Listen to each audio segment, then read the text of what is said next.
आज के इस विश्लेषण में दिल्ली कैंट की एक रोंगटे खड़े कर देने वाली सच्ची पैरानॉर्मल घटना को समझते हैं।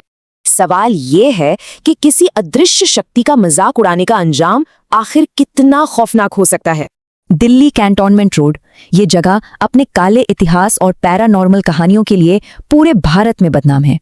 यहाँ सबसे मशहूर खौफ है सफेद साड़ी वाली औरत का, जो रात 1 से 4 बजे तक लिफ्ट मांगती है।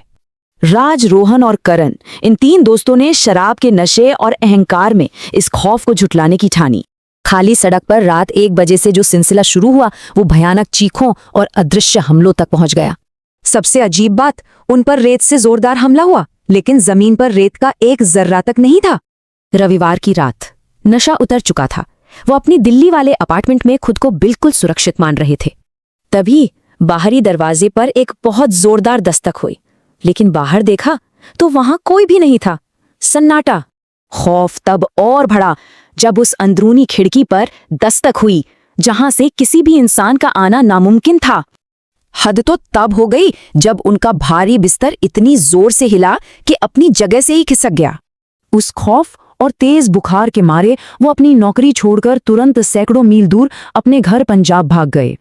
लेकिन डरावना सच ये था कि वो साया दिल्ली में नहीं छूटा था, वो उनके साथ पंजाब तक पहुंच गया। बाबा ने बताया कि कैसे ये नकारात्मक शक्तियां हमेशा मानसिक रूप से कमजोर लोगों का ही इंतजार करती हैं।